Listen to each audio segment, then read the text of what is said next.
Oke.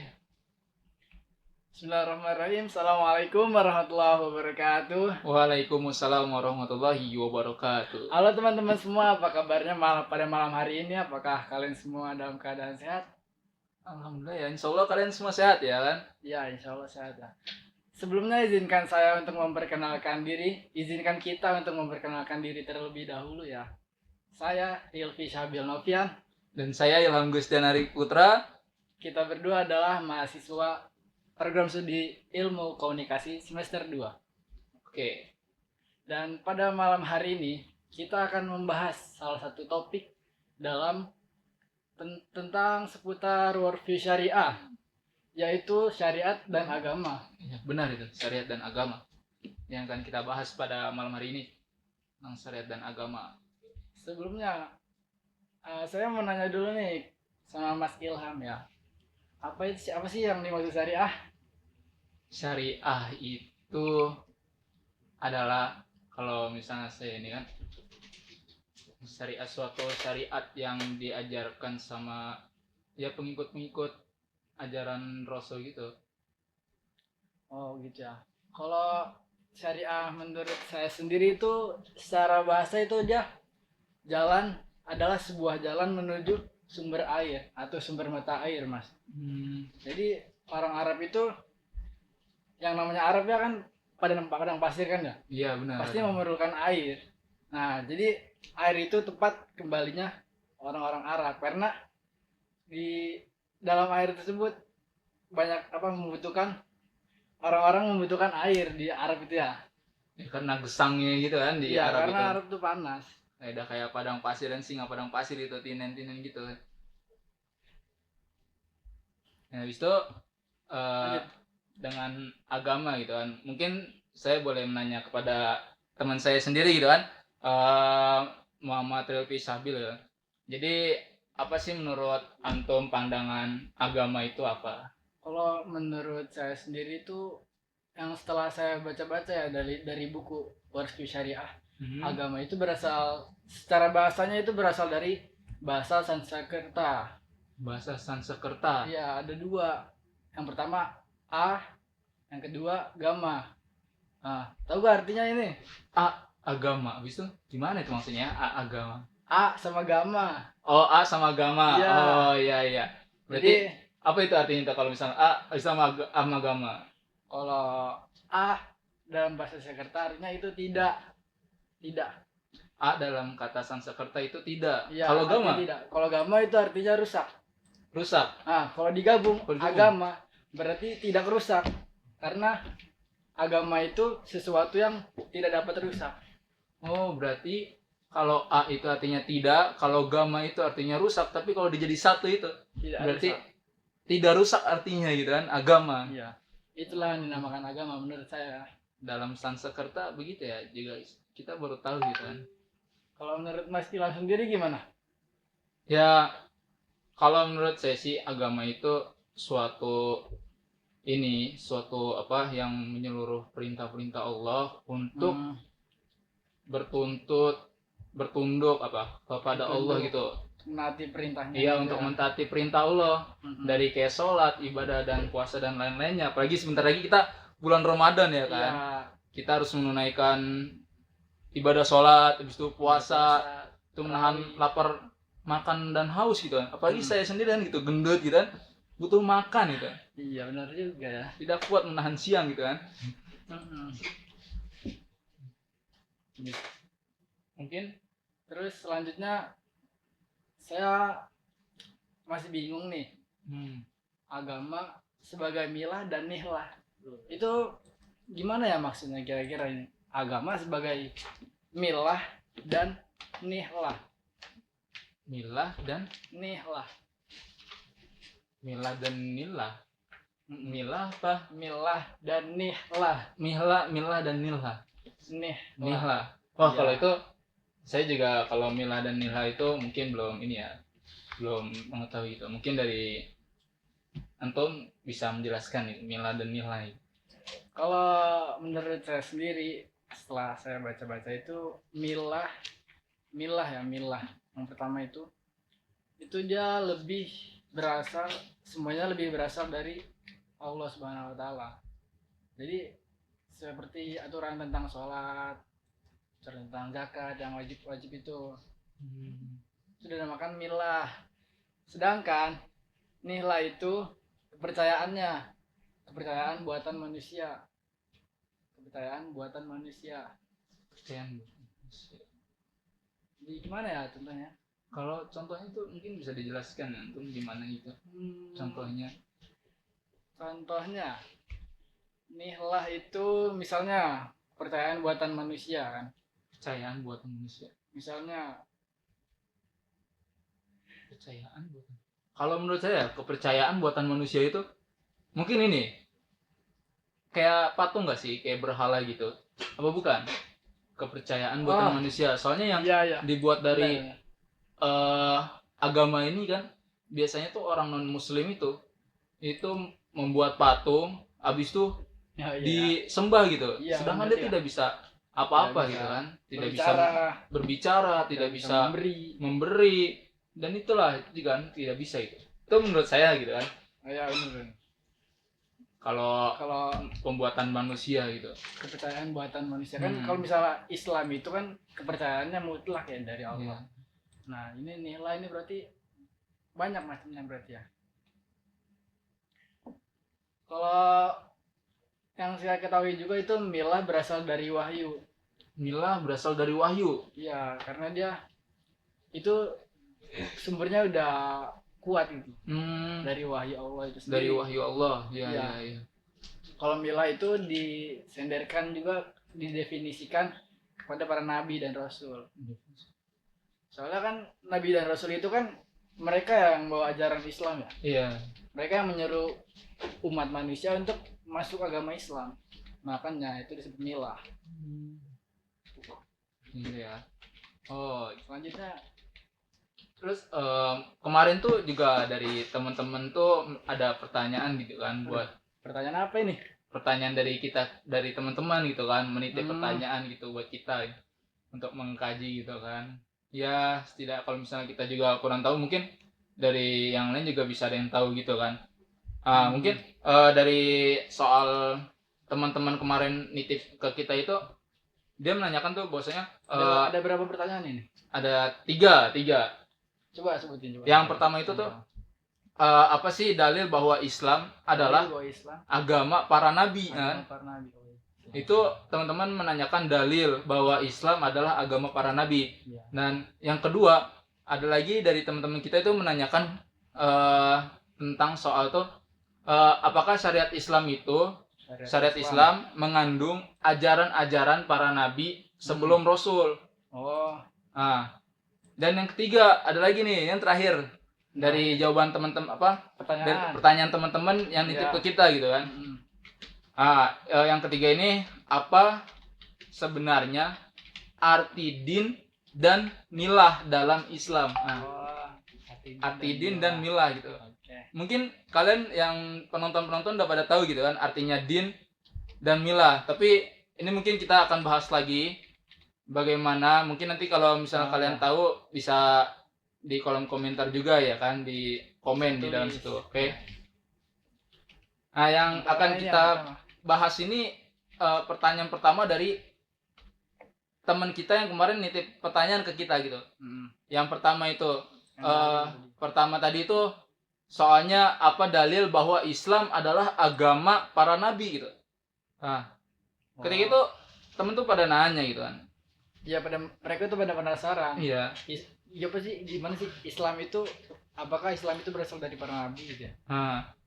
Apa dalilnya bahwa Islam itu agama para nabi?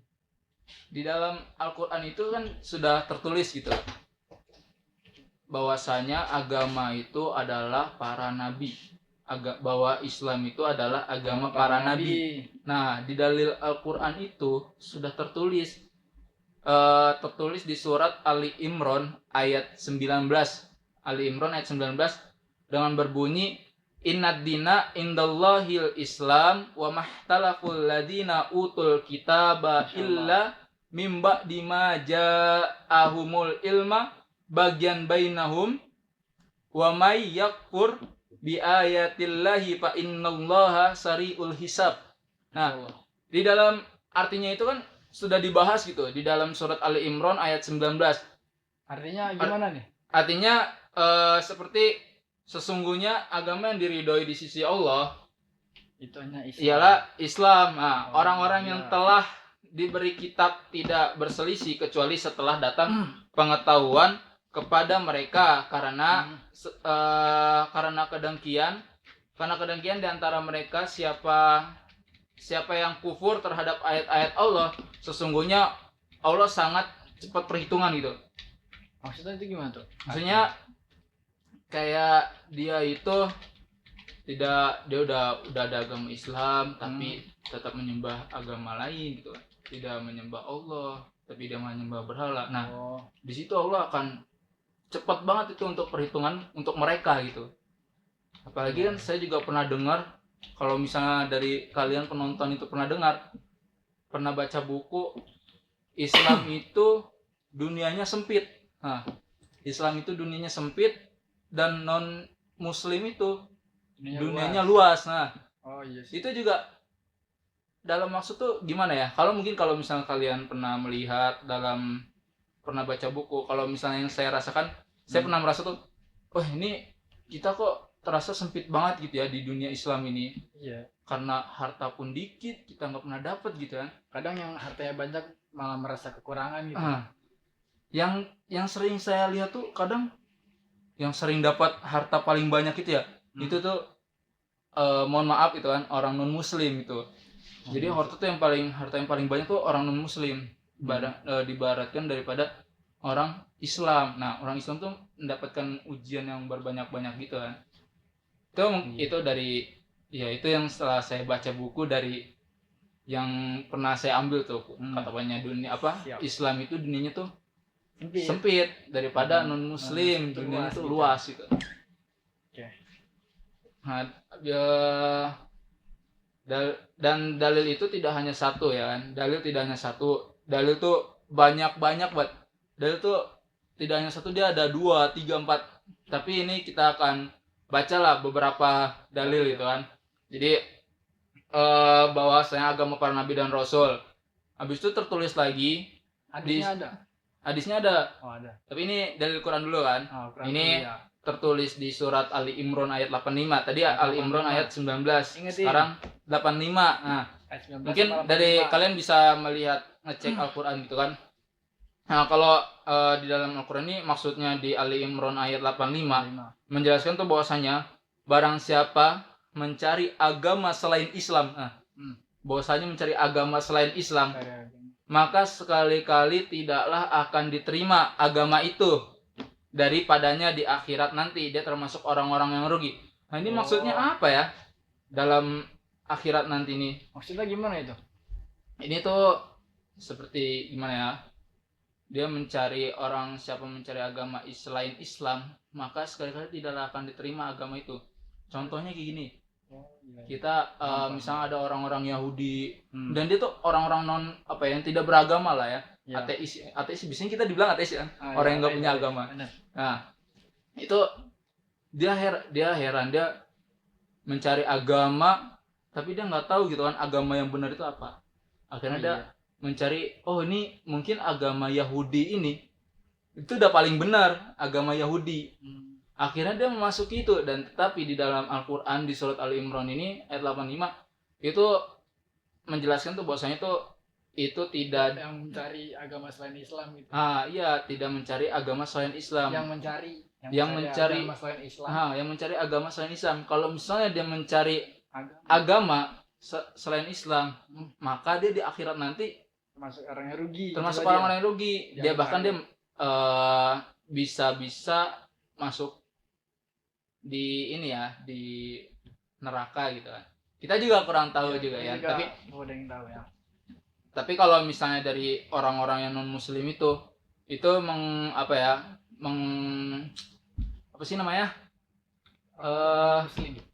non Muslim itu tuh menganggap bahwasanya tuh berpikiran tuh kita akan tetap masuk surga gitu. Tapi dalam Al-Qur'an itu salah, sebenarnya tuh yang akan masuk surga tuh Islam, dan orang-orang yang merugi itu orang yang bukan Orang yang memilih agama selain Orang Islam. yang memilih agama selain Islam, nah itu dia. Itu orang-orang yang merugi. Itu bagi orang yang tidak masuk Islam. Itu adapun juga hadis juga ya kan. Oh, ini hadisnya ya. Ini ya juga dari kalau tadi kan ada semacam dalil-dalil Al-Qur'an gitu kan. Nah, maka ini sekarang kita bacakan hadisnya dari hadis riwayat Bukhari. Hadis riwayat Bukhari. Yang dijelaskan tuh Islam itu adalah agama para nabi, yang kita ibaratkan saja tuh agama Islam itu seperti para nabi, dia bersaudara seayah. Agama para nabi itu bersaudara seayah. Dan ibu-ibu itu syariatnya. Memang mereka berbeda tapi agama mereka tetap satu, itu Islam. Yang dimaksud sini tuh agama dan syariat, ya kan? Agama dan syariat. Nah, agamanya ini ayahnya. Syariatnya itu ibunya. Makanya dia walaupun berbeda kan, putra sama putri gitu kan. Dia berbeda dan dia tapi tetap satu gitu, agamanya Islam. Ini yang dimaksud dengan agama dan syariat gitu. Ini yang diriwayatkan oleh Bukhari ya? Iya. Jadi dalam agama itu emang benar-benar gitu kan. Agama itu ya bersaudara seayah. Kita anggap tuh agama itu ayah, dan kalau misalnya syariat itu ibu. Jadi berbeda-beda tapi tetap satu agama gitu.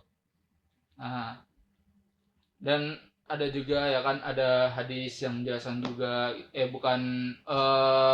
ini dari ayat Al-Qur'an lagi, tapi dengan mencakup dengan syariat dan agama juga. Ini tadi saya lihat tuh dari buku gitu kan. Ini baca-baca, wah ini ternyata masuk juga dalam kajian kita pada malam hari ini, syariat dan agama. Makanya ini saya tulis juga kan, saya catat, ini ternyata dalam surat Az-Zariyat ayat 56. Gimana itu bunyinya? Wa ma khalaqtul jinna wal insa illa liya'budun. Itu kan dan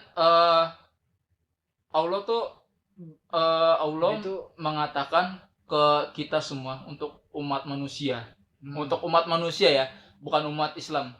Umat seluruh manusia itu. Mau Islam, mau Kristen, mau Yahudi, mau Bengkalai atau apa yang lain lah pokoknya.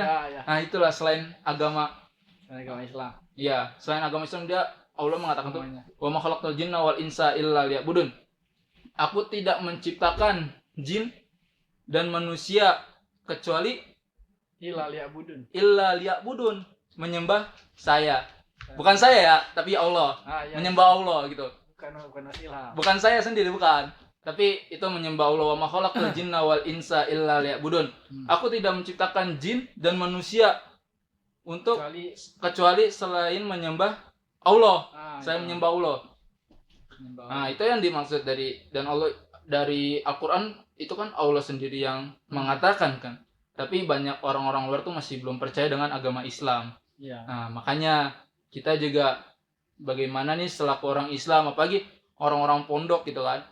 Kita belajar ilmu, kita berdakwah di desa-desa gitu, bagaimana apalagi di pelosok-pelosok daerah Papua gitu kan. Daerah Papua. Kita bisa ngajak. Mengajak bagaimana sih ini Islam kayak gini, kita berdakwah lah.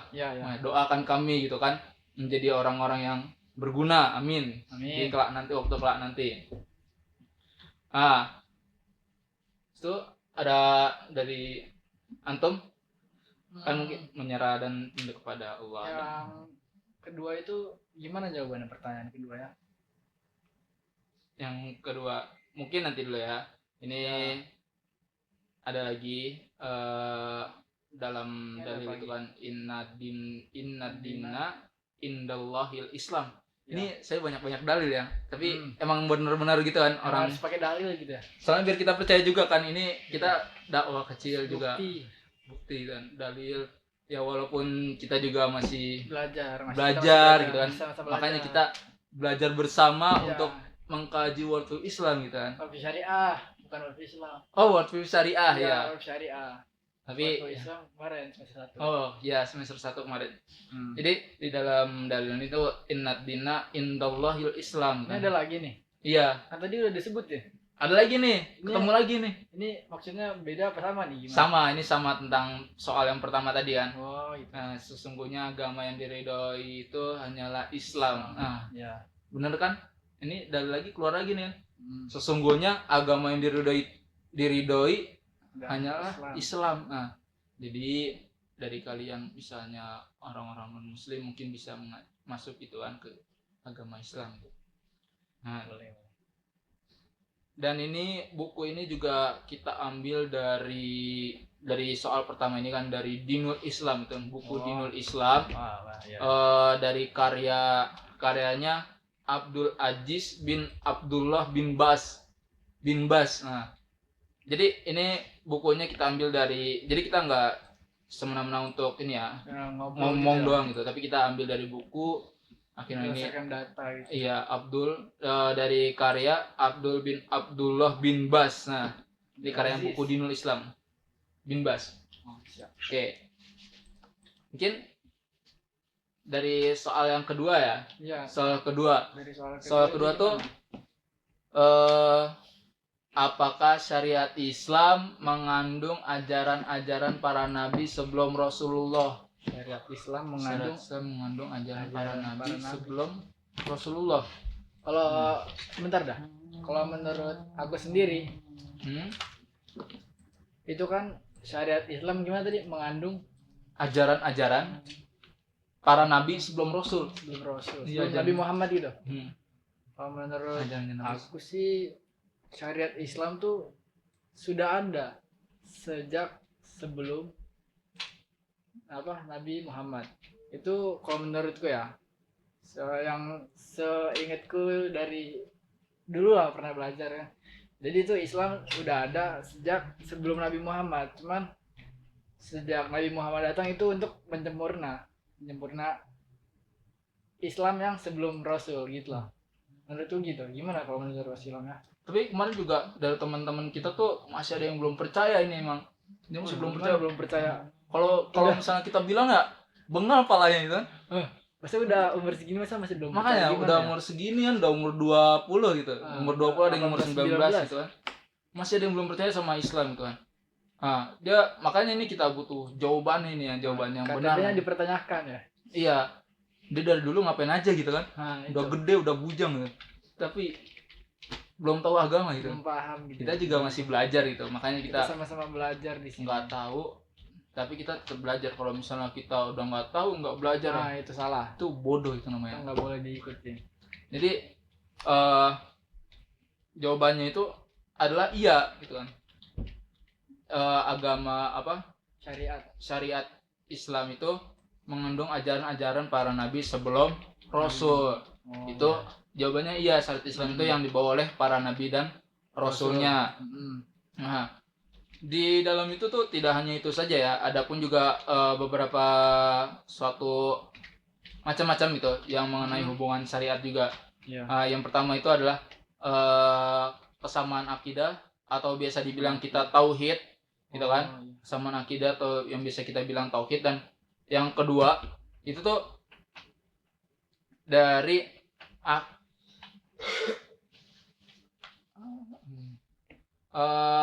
ini dari kelanjutan Syar'uman Qoblana. Yang kedua, jadi Syar'uman Qoblana dan penyempurnaan bukan menghapus. Nah, jadi bedain. Yang ya menyempurnakan bukan menghapus. Nah, itu mungkin kita ngambil kita ngebahasnya yang tauhid, kesamaan akidah dan tauhid. Soalnya juga orang udah pada gede tapi belum pada tahu agama gitu kan. Nah, itu dipertanyakan. Makanya kita bahas tauhid gitu kan. Bagaimana gitu dari sebelum nabi itu Rasul itu dia juga bagaimana sih dia membawa Islam gitu kan. Dari Nabi Muhammad dijelekin, bosnya Nabi Muhammad itu palsu gitu kan, tidak dipercaya sama sampai diejek-ejek. Iya, sampai diejek-ejek, bahkan sampai diludahin itu. Wah, kalau saya diludahin itu saya tonjok benar. Dilemparin kotoran. Tapi Rasul itu sabar gitu kan. Iya. Nah, habis ini kita bahas tentang tauhid gitu. Iya. Nah, tentang gimana itu tauhid? Tentang tauhid. Jadi Nabi Adam tuh hingga Nabi Muhammad tuh. Tauhid semua itu ajaran Nabi yang dimulai dari Nabi Adam. Dimulai dari Nabi Adam. Dari Nabi Adam tuh lahir di tanah ya. Dari tanah. Dari tanah, di tanah. Surga. Oh, dari surga tadi. Dan ceritanya Diciptakan dari tanah. Nah, itu diciptakan dari tanah. Ya itu kan emang dia tuh dari Nabi Adam dan Nabi Muhammad tuh mengesahkan Allah Subhanahu wa taala yang mengesahkan Allah Subhanahu wa taala dan meninggalkan penyembahan berhala. Meninggalkan penyembahan berhala. Jadi ada dari dua kisah ini kan tentang Nabi Adam dan dari Ibrahim dan Muhammad gitu. Tapi kita mengambil dari ceritanya Ibrahim gitu. Ya. Mungkin dari antum tahu gitu atau apa cerita tentang Nabi Ibrahim? Kalau yang masih saya ingat sampai sekarang sih itu dia kan Nabi Ibrahim kan mempunyai mukjizat ya, yang tidak mempan ketika dibakar oleh api. Jadi ketika dibakar dia tuh nggak ngerasain panas itu. Nah itu setahu aku itu penyebab beliau dibakar itu adalah beliau menentang waktu itu raja siapa lupa saya. Raja siapa ya? Coba penonton yang tahu raja siapa nanti tulis di kolom komentar ya raja. Aku lupa ya. Apa ingat yang penting Nabi Ibrahim itu gara-gara dia menganut agama tauhid dan dia tuh nggak mau ngikutin ajaran raja tersebut, makanya diburu terus dibakar gitu. Saya gitu, cuman saya udah lupa ya soalnya. Iya. Di sini kita jarang nonton juga lagi. Di sini kita bahaskan jadi kita ambil kisah dari Nabi Ibrahim. Nabi Ibrahim alaihissalam itu sebelum itu tuh emang Nabi Ibrahim tuh sudah merencanakan ingin menghancurkan berhala yang mereka sembah itu. Nah, itu emang Nabi Ibrahim tuh emang udah merencanakan dari jauh-jauh hari itu. Tapi kapan itu waktunya yang enak gitu, emang benar-benar mau ngancurin itu. Itu emang udah niat banget gitu. Ingat. Dan akhirnya sebelum Raja Namrud pengikutnya Raja Namrud tuh. Ini kan jadi ketahuan kan kita. Jadi yang bosnya ya, kita bilang bos lah. Emang bosnya tapi punya otak gitu. Raja Namrud. Raja Namrud, ingetin ya, Raja Namrud. Yang nyembah berhala itu ya? Iya, yang nyembah berhala itu. Yang bikin pengikutnya tuh nyembah berhala. Dan akhirnya ini kisah Nabi Ibrahim bergelar lah. Akhirnya ini kita ceritakan ya di sini, cerita Nabi Ibrahim. Mungkin dari penonton-penonton yang tahu nggak apa-apa ya. Mengingat masa lalu gitu kan, kita dulu kecil diceritakan sama guru ngaji tentang Nabi Ibrahim. Habis ini kita ceritakan lagi supaya kalian tidak lupa gitu dengan cerita Nabi Ibrahim itu. Terjadi kayak aku lupa nih. Percuma nanti udah gede kan gak tahu gitu. Nah, dia tuh pengikutnya menaruh berhala itu di dalam gedung. Raja Namrud, pengikutnya itu dia menaruh berhala itu di dalam gedung. Oh, jadi disembunyiin gitu. Iya, disembunyiin. Disembunyiin. Kenapa ya disembunyiin kan? Berhala taruh dalam gedung, terus nanti disembah sama dia dalam gedung. Sedangkan kalau kita ya agama Islam itu kan Allah gitu ya, nggak perlu diumpetin kan, tapi emang Allah itu satu gitu, tidak terlihat juga kan. Jadi akhirnya itu kita lanjut nih ceritanya Nabi Ibrahim. Ketika mereka ingin melakukan upacara, nah ini waktunya yang tepat nih untuk Nabi Ibrahim menghancurkan berhala. Ketika Raja Namrud itu dan pengikutnya itu dia melakukan upacara agama, Mereka gitu. Ya upacara keagamaan mereka untuk menyembah berhala, dan akhirnya waktunya tepatlah Ibrahim itu untuk melaksanakan waktu-waktu yang ditentukan udah lama-lama, udah jauh-jauh hari gitu untuk menentukan waktu itu. Jadi dia Nabi Ibrahim itu udah ngelakuin planning dulu jauh hari gitu. Iya, buat ngancurin berhala itu. Supaya Nabi Ibrahim tuh mau mereka itu menyembah agama yang benar, agama Islam. Makanya jadi Nabi Ibrahim tuh dia udah jauh-jauh hari untuk menghancurkan berhala-berhala tersebut. Ini benar-benar seru banget ini cerita Nabi Ibrahim ya kan. Jadi emang udah benar-benar waktu yang sangat tepat Nabi Ibrahim itu. Saking semangatnya Nabi Ibrahim itu, dia mengasih tahu jalan yang benar untuk masuk Islam, bahwasanya tuh agama Islam tuh emang benar. Akhirnya beliau pun beraksi meluncur ke gudang, Kayak tempat ke tadi. Gedung tadi. gedung berhalanya itu. Dia naruhnya di mana? Nah, ketika Raja Namrud dan pasukan dan pengikutnya sedang upacara agama, akhirnya si Nabi Ibrahim itu masuk ke gedung dan dia menghancurkan berhala satu persatu dari yang kecil sampai besar. Tapi dari kisah ini juga ada yang belum selesai nih. Dia dihancurin satu-satu make kapaknya dia. Coba bayangin kalau misalnya barang kalian nih ada yang dihancurin, pasti nggak diterima kan? Ya, Nah, benar. habis ini kita bahas lagi nih. Okay. Dari tentang Nabi Ibrahim, dia menghancurkan berhalanya. Nabi Ibrahim dia menghancurkan berhalanya satu persatu. Pakai kapaknya Nabi Ibrahim. Satu-satu pak gitu kan. Ya. Pak gitu. Kayak gitulah pokoknya. Saya juga nggak tahu kan, karena saya juga bukan hidup di zaman dulu, tapi ini menurut saya gitu kan, pakai kapak pak gitu. Dan akhirnya dari berhala itu ada yang ditinggalin satu berhala. Berhalanya itu berhala yang paling besar. Nah, oh iya. Berhala yang paling besar tuh. Berhala. Karena dia mungkin dia mempunyai ini ya, pemikiran yang lain. Mungkin dia tidak nyampe gitu kan. Nabi Ibrahim nggak nyampe untuk membasmi berhala yang paling besar itu pakai kapaknya. Tapi bukan itu. Nah, akhirnya ditinggalin satu berhala yang paling besar. Akhirnya kapaknya disangkut di leher. Di leher. Ya. Oh, di leher. Berhalanya disangkut di lehernya Nabi Ibrahim. Kapaknya disangkut di berhalanya. Ini berhalanya Raja Namrud. Itu disangkut sama Nabi Ibrahim. Tepuk. Itulah. Terus akhirnya setelah itu karena Nabi Ibrahim sudah puas gitu kan menghancurkan berhala-berhala mereka, akhirnya Nabi Ibrahim pun pulang. Ketika Raja Namrud dan pengikutnya itu datang, dia kesal, ini siapa ini yang menghancurin ini? Siapa yang menghancurin berhala yang kita sembah gitu? Akhirnya Raja Namrud tuh sudah mengetahui gitu. Ini pastinya mungkin Raja Namrud mikir pakai secara ini ya, logika dan atau firasat dia gitu kan. Wah, ini pasti Nabi Ibrahim. Akhirnya Raja Namrud tuh menyuruh pengikutnya untuk menangkap Nabi Ibrahim. Akhirnya pengikutnya pun nangkaplah Nabi Ibrahim, dibawa ke pengadilan rajanya untuk disidang. Dan di sidangnya itu di luar, sidangnya itu di luar, di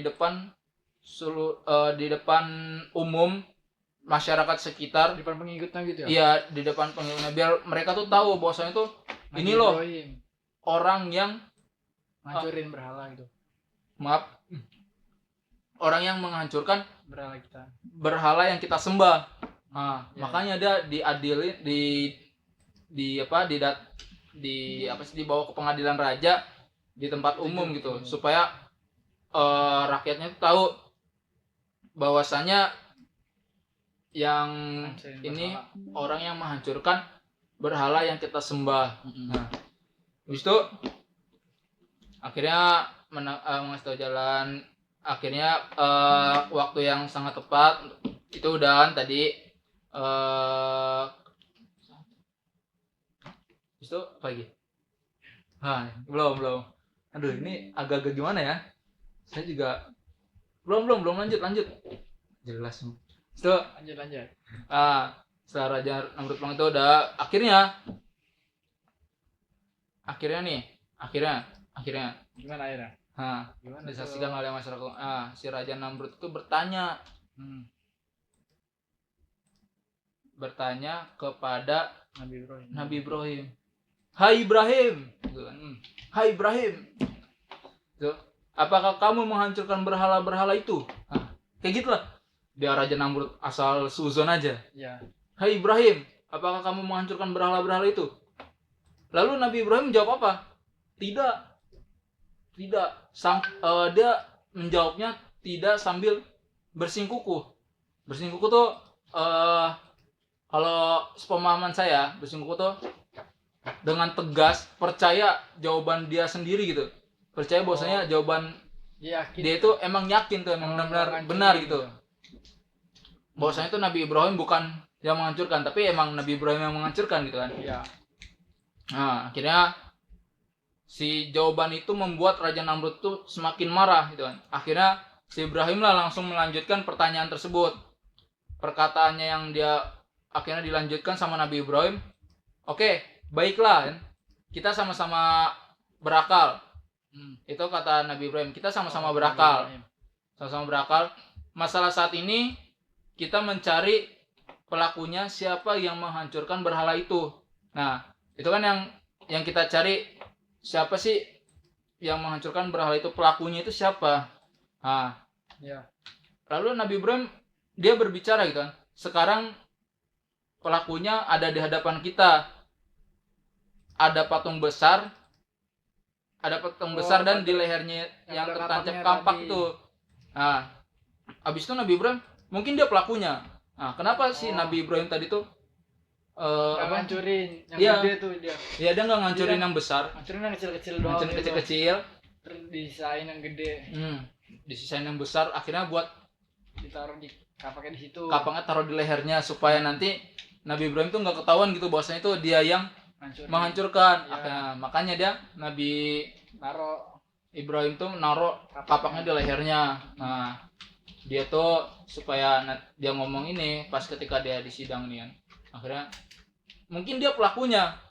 Patung yang disembah, yang kapaknya nyangkut di lehernya.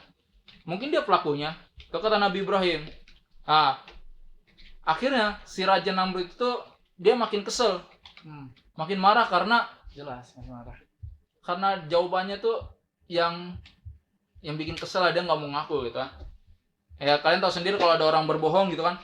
Orang berbohong habis itu nggak ada yang mau ngaku. Itu namanya bikin nonjok ya kan. Akhirnya bikin kesel gitu ya. Raja Namrud nanya lagi, Hai Ibrahim, kau banyak akal ya. Dia gitu. Ini pakai ini aja lah bahasa kita. Kita nggak tahu kan bahasa yang ini. Bahasa aslinya. Nah, jadi Hai Ibrahim, kau banyak akal ya. Karena dia ngomong kayak gitu kan, karena cerdik dia ngomongin. Kau banyak akal ya. Habis itu dia ngomong, kau pikir aku dan rakyatku bodoh. Nah, mana mungkin patung bisa aku ajak bicara gitu kan. Makanya Raja Namrud tuh dia ngomong, kau pikir aku bodoh dan pengikutnya tuh dikira bodoh sama Ibrahim. Bahwasanya tuh patung itu tidak bisa bergerak gitu. Bicara gitu. Tidak bisa bicara. Nah, akhirnya Ibrahim pun tidak diam. Akhirnya dia melanjutkan perkataannya dia. Dibalikin lagi lah. Hei Raja Namrud. Nanya lagi lah. Hei Raja Namrud. Rupanya yang bodoh bukan aku. Nah, Ibrahim gitu. Ibrahim mengatakan itu. Hei Raja Namrud. Rupanya yang bodoh bukan aku. Tapi engkau dan seluruh rakyatmu yang bodoh. Nah, buktinya apa? Patung yang tidak bisa apa-apa disembah. Patung yang nggak bisa ngasih kebaikan, nggak bisa menolong kesehatan, nggak bisa nolong apa lagi? Nggak bisa bergerak lah intinya. Iyalah gitu lah, nggak bisa bergerak lah pokoknya. Hanya diam. Habis itu disembah. Disembah. Agak aneh kan? Nah itu Nabi Ibrahim tuh dia berbicara gitu. Hei Namrud, rupanya yang bodoh bukan aku, tapi engkau dan pengikutmu yang bodoh. Hanya seorang patung yang disembah gitu kan. Jadi dia tuh kayak mereka tuh udah tahu patung itu nggak bisa gerak, nggak bisa ngancurin yang lain. Dan kenapa disembah gitu ya? Iya. Dan dia tuh mereka tahu apa yang disembah. Patung itu udah nggak bisa hidup. Emang nggak hidup. Iya. Nggak bisa hidup. Punya hidung, punya mulut, punya mata, tapi nggak bisa gerak. Sama aja ya kan? Tapi masih disembah, itu kan agak lain gitu, gimana ya? Jadi kesimpulannya kayak tadi ya, apa sih namanya, kayak Nabi Ibrahim itu sengaja ninggalin patung yang paling besar Hmm. dan ditaruh di lehernya itu kapaknya itu. Kapaknya. Oh ya, siap. Nah, habis itu kita lanjut lagi nih. Lanjut lagi nih. Lanjut nih. Siap. Nah, tahu patung itu kan tidak bisa. Akhirnya karena si Namrud merasa karena tadi si Nabi Ibrahim itu terpojok, dia terasa tuh Nabi Ibrahim tuh perkataannya yang paling bagus lah. Nah, habis itu Raja Namrud terasa terpojok, terkecil lah. Raja Namrud, akhirnya pengikutnya juga terasa terpojok juga, terasa kecil juga karena pengikutnya mungkin ya dalam pengikutnya itu sebenarnya itu udah salah gitu ngikut Raja Namrud. Tapi dia karena di depan Raja Namrud aja so baik gitu. Padahal mau belakangnya busuk gitu. Itulah pengikut Raja Namrud mungkin ya. Akhirnya Raja Namrud lo menyuruh pengikutnya, bukan hai pengikut ya. Dah, tangkaplah itu Nabi Ibrahim. Habis itu carilah kayu-kayu. Cari kayu-kayu untuk buat persiapan dibakar. Nah, ini yang tadi dijelaskan oleh teman kita kan. Ya. Itu untuk mukjizatnya Nabi Ibrahim itu. Nah, akhirnya Raja Namrud tuh cepat cari kayu sebanyak-banyak mungkin untuk dibakar. Nah, akhirnya itu kan Raja Namrud udah kesel banget karena dia udah terpojok gara-gara perkataannya si Raja Namrud. Perkataannya si Nabi Ibrahim itu yang benar deh.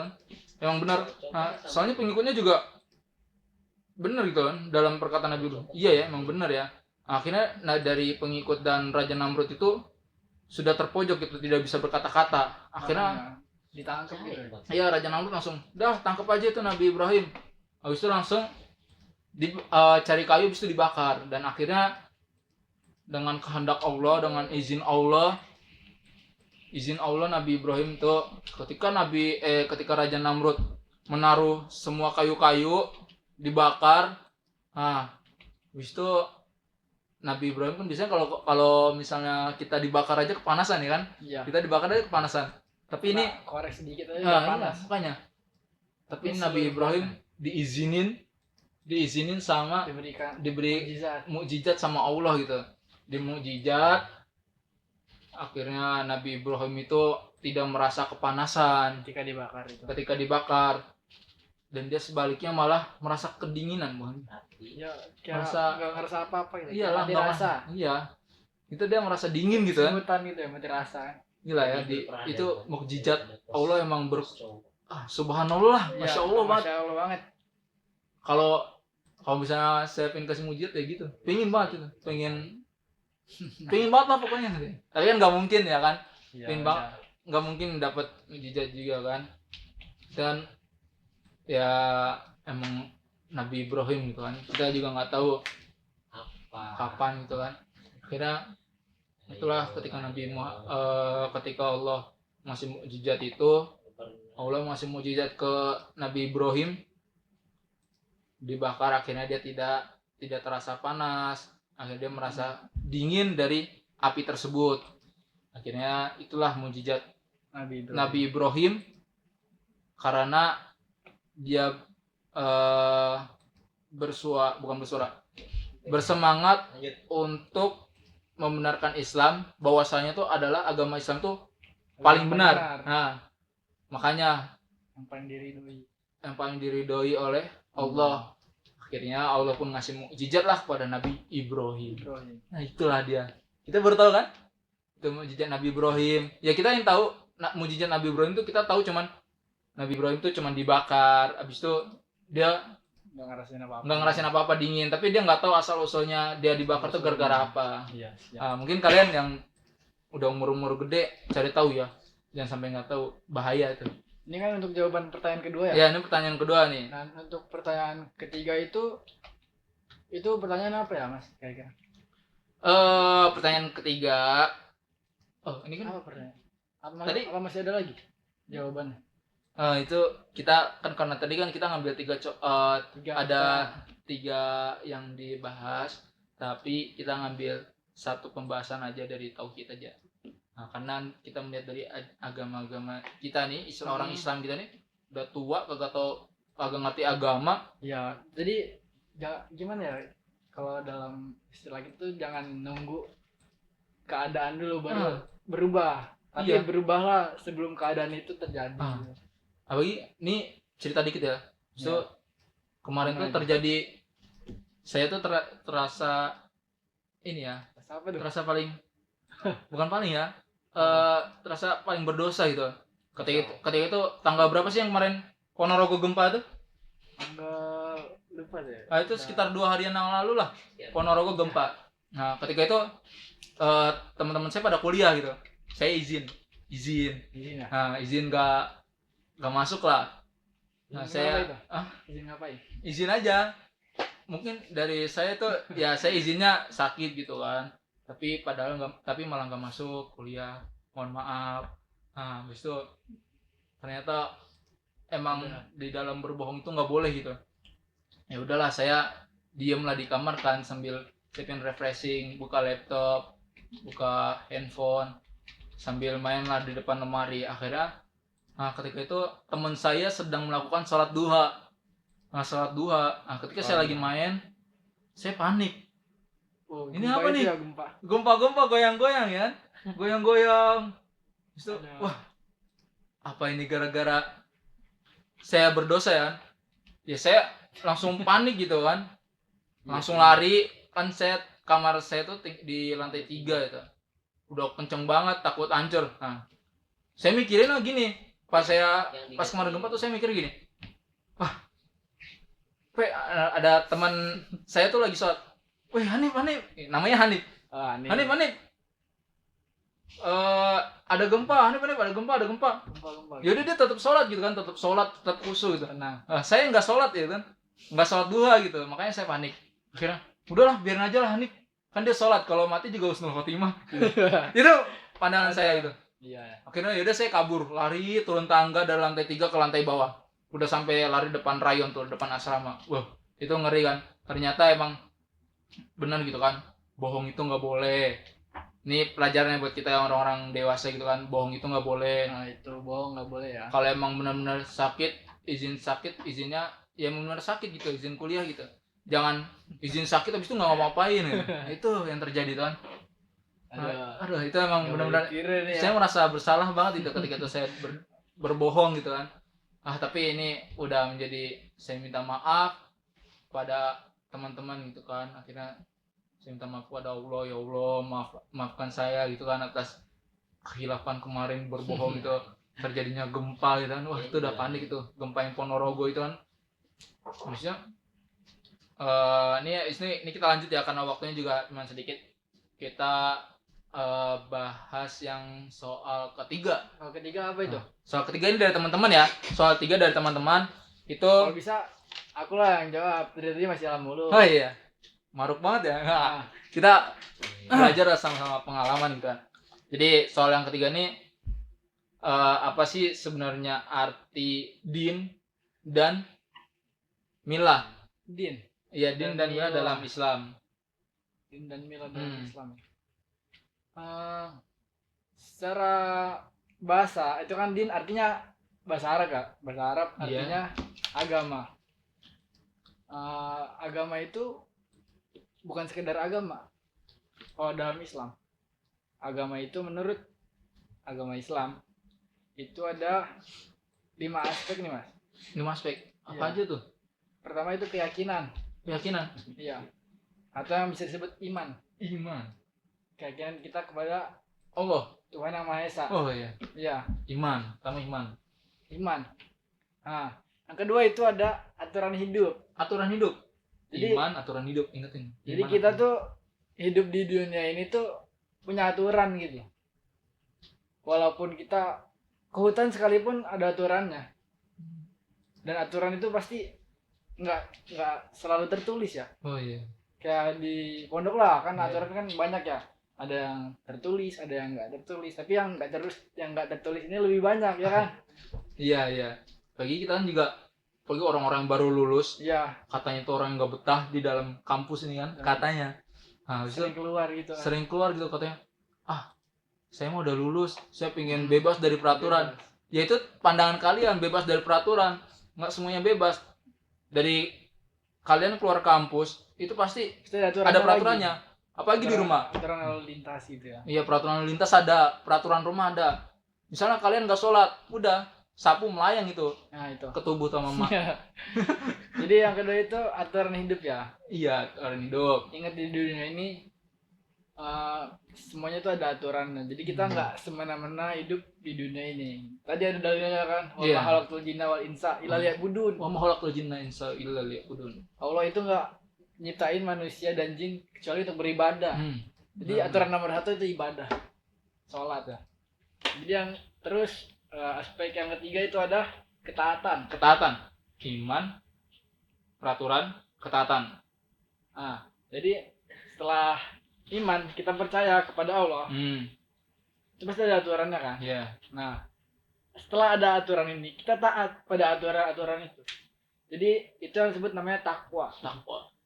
Taat kepada perintahnya dan menjauhi semua larangannya. Oh iya. Jadi kan udah disebutin ya tadi ada aturan. Terus yang ketiga ketaatan. Yang penting tuh ketaatan kita dalam menjalani syariatnya. Syariat itu kan dalam bahasa itu kan aturan lah ya. Iya. Aturan dalam agama Islam khususnya syariah gitu ya. Ketaatan. Jadi terus yang keempat nih sebelum terakhir. Yang keempat ada apa dia lupa kan? Apa zakat? Oh bukan. Oh bukan. Yang keempat ada sistem nilai. Sistem nilai. Tadi kan Nilai. pertama kan iman ya. Pertama Iya. iman. Kedua peraturan hidup. Ketiga tuh ketaatan. Keempat nilai. Empat nilai. Nilai. Empat nilai. Nilai Jadi- apa tuh? Nilai pancajiwa. Bukan. Oh, bukan. Jadi itu semua aturan pasti ada nilainya. Oh, ada nilainya. Dan nilai yang tersirat maupun tersurat gitu ya. Jadi kita tuh bukan sekedar menaati peraturan Iya. taat, tapi melainkan di dalam peraturan tersebut itu ada nilai-nilainya. Nilai-nilainya. Jadi nggak semena-mena. Gontor juga nggak semena-mena ngasih peraturan ini itu segala macam, harus bahasa Arab, bahasa Inggris. Bahasa Inggris. Nah, Kadang juga pasti ada nilainya. ini ya, ngomong bahasa Indonesia juga Iya, salah gitu. walaupun kita sering juga di pondok pakai bahasa Ah, iya. Indonesia. Kadang bahasa Jawa itu botak lagi. Itu kalau ketahuan. Iya, nah itu kalau ketahuan ya. Kan kalau nggak ketahuan aman. Emang. Ya gitulah pokoknya emang kan. Iya, Terus yang kelima? nilai. Yang kelima, Nah, yang kelima tuh Bang. Kan tadi pertama iman, iman, habis itu peraturan hidup, peraturan hidup, taat, taat, habis itu nilai, keempatnya nilai. Nah, yang kelima nih, Ada. apa nih? cara pandang hidup. Cara pandang hidup. Ah, cara pandang hidup bagaimana tuh? Coba kalian. Bagaimana cara pandang hidup? Cara pandang hidup. Jadi habis apa peraturan itu kan ada nilainya ya. Nah, dari nilai-nilai tersebut kita mendapatkan cara pandang hidup kita sendiri. Jadi kan pasti semua orang itu punya pandangan hidup yang beda-beda Iya. kan. Pasti kan punya pandangan yang beda-beda. Nah, itulah yang membentuk cara pandang kita ya. Dari 4 tadi membentuk yang terakhir yang cara pandang kita. Nah, habis itu Mas Ilham mau ngomong apa nih? Apa ada mau diobrolin? Kalau menurut pandangan saya ini ya tentang din dan milah ya. Tentang din dan milah itu kalau kita tuh dalam din itu kalau misalnya di dalam bahasa Arab ya kan mungkin ad-din itu kan diartikan tuh agama. Ya benar. Nah, kalau misalnya soalnya di dalam bahasa Arab tuh banyak gitu kan artinya ad-din itu Benar, agama. Habis itu kalau ad-dain, nah Dain. ad-dain itu hutang. Nah, Oh, jadi beda gitu. jadi jangan salah mengartikan. Salah arti. Dari din itu agama, ad-dain itu hutang. Itu jadi kita harus paham belajar bahasa Arab itu. Bersyukur juga kan kita belajar di Gontor, belajar bahasa Arab, tahu itu bahasanya tuh yang benar tuh artinya tuh ini nih. Nah, itu alhamdulillah. Ad-din itu artinya agama dan kalau ad-dain itu hutang. Nah, so di dalam istilah Al-Qur'an juga ini kan merujuk pada agama yang memiliki penekanan yang berbeda. Iya benar. Nah, kalau din itu dia di dalam arti ini, kalau din ini bertunduk ini kepada Allah ya, ketaatan, justru ketaatan Habis itu Keyakinan gitu ya. sistem hukum atau ibadah yang menyeluruh tuh kepada Allah. Jadi din ini yang apa ya namanya?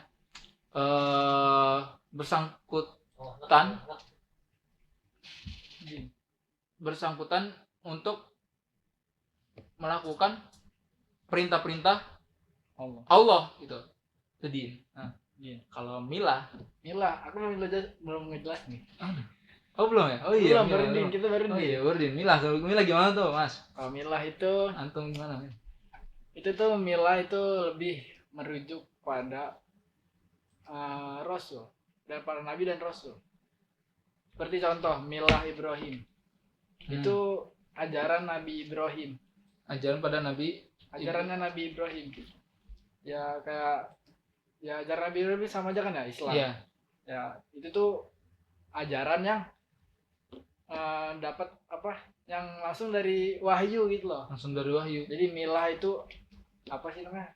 Ajaran yang bersumber dari wahyu, bersumber dari Allah langsung melalui para nabi gitu jadinya. Menurut aku gitu. Coba ya. Tunggu dulu Mas, ini dari live saya nih. Mohon maaf ini kita juga sambil live juga ya kan. Ya. Ini kok agak-agak lain gitu kan. Oke. Mohon maaf tadi ada ini. Ada kesalahan dari tentang ini ya.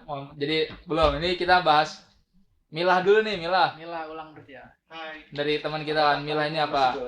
Dari milah ini gimana? Dari kalau milah itu dia tuh lebih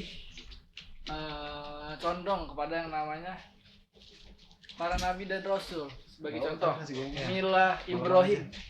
Milah Ibrahim Hanifah gitu. Ibrahim Hanifah. Itu ayat Al-Qur'an. Lupa ayat apa? Apa syarat apa? Nah, itu tuh kayak ajaran Islam. Ajaran yang bersumber langsung dari wahyu Allah. Ya. Jadi nggak ada perdebatan di dalamnya. Islam itu sendiri. Iya. Nah, kalau menurut saya ya dalam milah itu dia tuh lebih merujuk kepada kumpulan ajaran syariat atau jalan yang dianut dan disandarkan kepada nabi gitu. Oh, para nabi. Iya, jadi itu milah itu seperti itulah, ya kan? Intinya ya itu kalau menurut saya gitu kan. Jadi kan yang lebih ininya juga antum sama-sama belajar. Iya kan, gitu sama belajar. Mungkin ada yang lebih kita sama-sama. Ini juga ada ini kan dari pertanyaan dari Ustadz Saidan. Siapa nih Saidan? Saidan kayak kenal gitu kan. Oh dia ini Dia nanya apa? wali kelas saya gitu. Iya. Waktu wali kelas saya ketika kelas 5 itu. 5J ya Ustadz, 5J. 5G nih. Orang-orang 5G nih, ya kan? Ya kan? Jadi dia menanyakan gini nih. Gimana? Ustaz, tapi apa perbedaan antara ad-dain dan ad-din? Ad-dain dan ad-din. Iya. Sudah antum jelasin. Iya kan? Tadi udah dijelasin perasaannya. Ad-dain atau ad-din. Kalau ad-dain itu hutang. Kalau dalam syarab ya. Iya. Kalau ad-din itu agama ya kan? Jadi itu bedanya. Ini gitu ya? Iya. Oke. Karena mungkin apa lagi? Udah.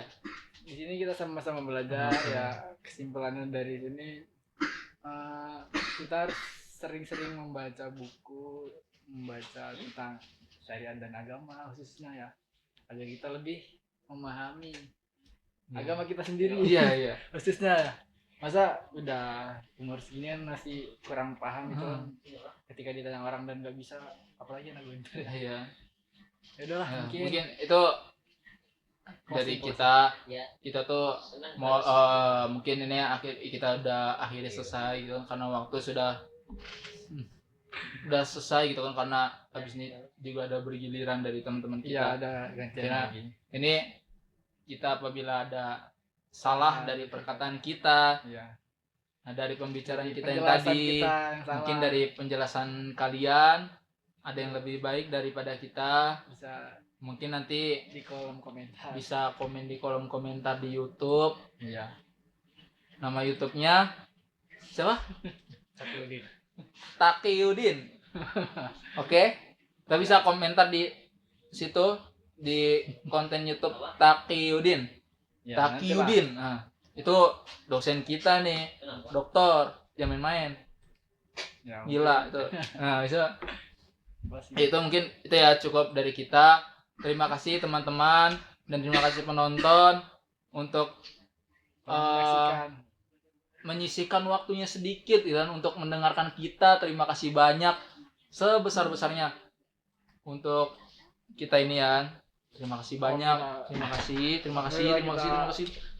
banyak gitu kan. Terima kasih banyak pokoknya. Apabila kita berdua masih banyak salah, mohon dibenarkan karena kita masih belajar ya. Iya benar aku. Apabila kalian suka dengan video ini, jangan lupa kalian like, share, komen dan subscribe ya. Oke, apabila misalnya kalian kita denger nih banyak yang salah nih, beda kalian komen di komentar, nanti ada pembimbing kita yang mau bahas itu. Oke. Ini cukup dari kita. Jangan lupa like, komen, subscribe supaya tidak ketinggalan video selanjutnya dari video YouTube Taqiyuddin. Oke. Terima kasih. Wassalamualaikum warahmatullahi wabarakatuh. Oke, tapi ada Goodbye. Assalamualaikum warahmatullahi wabarakatuh. Yo. Terima kasih.